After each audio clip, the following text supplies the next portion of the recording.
I'm going to blow a balloon up until it fits this area nicely. It doesn't have to fit the whole thing, but so as I can blow it and block it up so that I've got a balloon which will support the plaster when I put it on. There we go. I'm just putting a block of foam underneath now to push the balloon up at the bottom.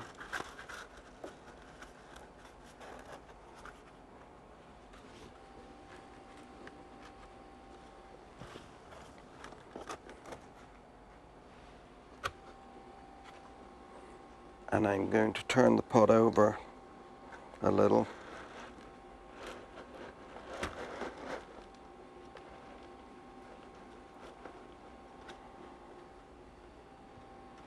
What I'm going to do now, I've pushed the, I hope I've pushed the balloon in so that it touches the bottom of the earlier piece of plaster, so it will give me a nice smooth joint. It's come up right to the bottom of this supporting beam and this one, and it's fitting nicely under the pot here. So what I'm going to do is fill this area here with plaster, and I'm going to try and float it underneath that particular bar and right up against the edges of the pot.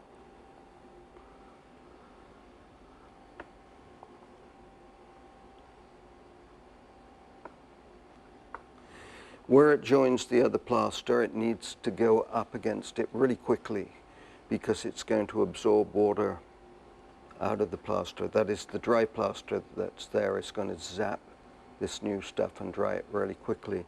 So it's essential to have enough on to minimize that drying out effect there.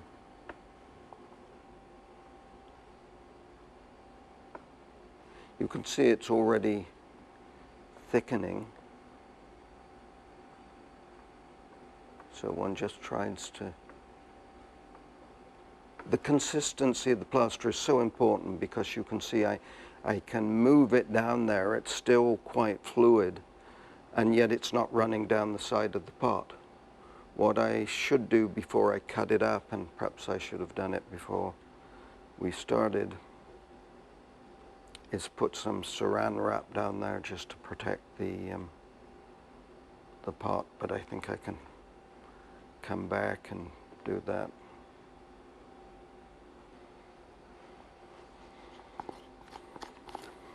The great danger of plaster is that you try to get too clever, try to do too much at once, and of course it can't be a totally horizontal surface.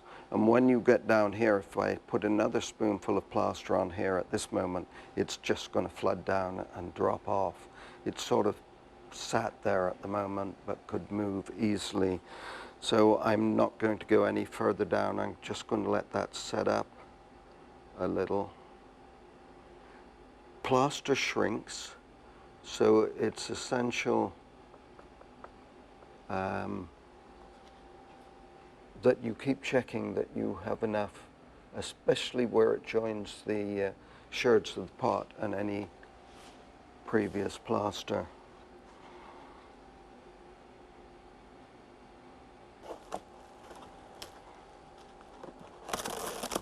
A box full of laboratory grade type of film that's a little like saran wrap.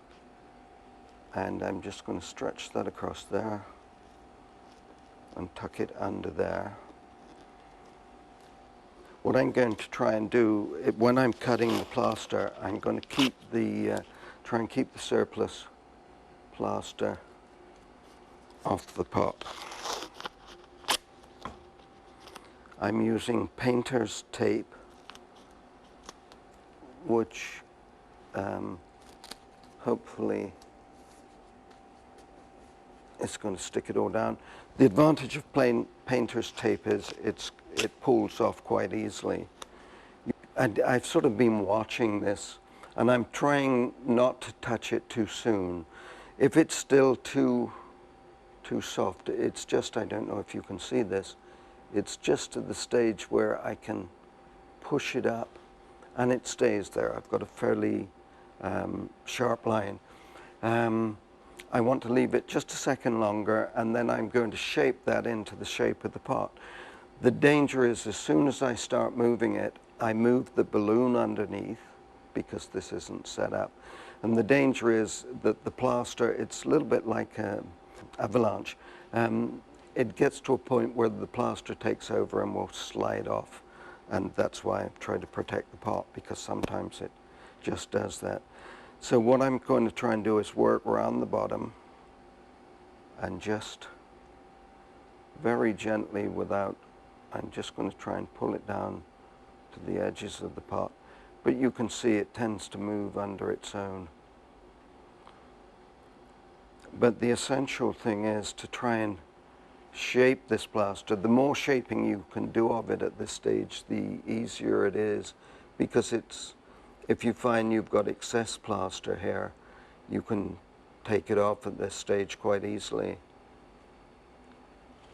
So I'm just going to, I guess it's almost impossible to see, but where this dry plaster is the other side, the new plaster I put on it has become quite hard already.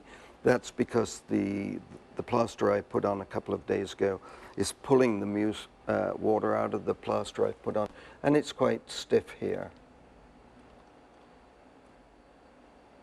It's quite a different consistency.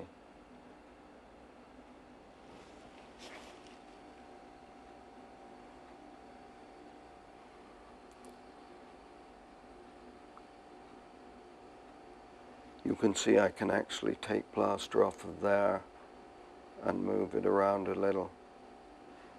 It's pretty essential not to get plaster over the pot, because it's a nightmare to get it out after. Not impossible, but.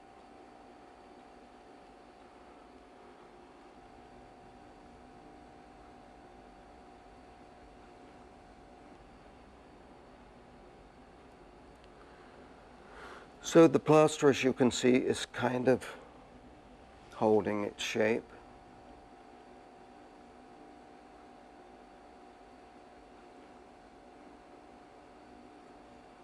It's a lot easier to work over where it joins the earlier plaster fill, because it's stiffened up there much more. But you can see I'm just trying to fill the cavities, the plasters. But you can see it's started to run here. So you have to be incredibly careful.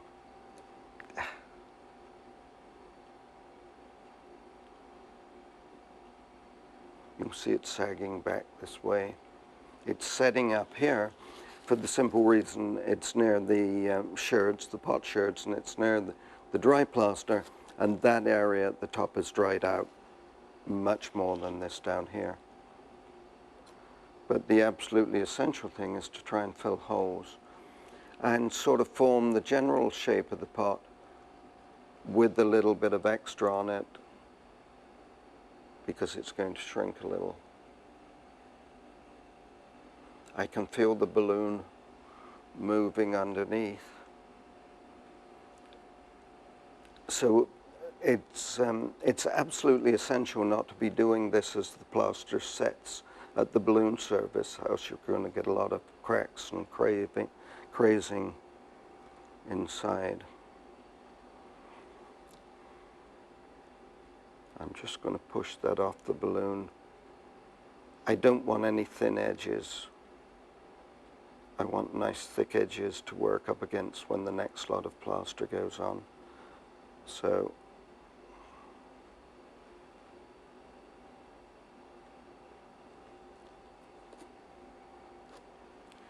it's absolutely essential that you develop some sort of eye for curved surfaces, because the more work you can do at this stage, and yes, it will take 5 minutes, but if you have to cut all this down when it's dry and take a lot off, you can be there for an hour or two. So really getting this right. You see it's now possible to push it back and it's not flooding down so much.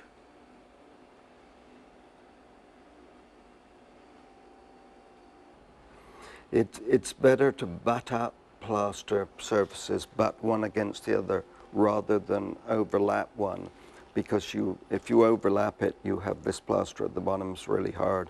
This is still fairly soft, and when you try and cut it up, it's incredibly difficult working on two different densities of plaster. So we've got to the stage now where the plaster, I don't want to work it too much. You can see it's glistening, a little shiny here.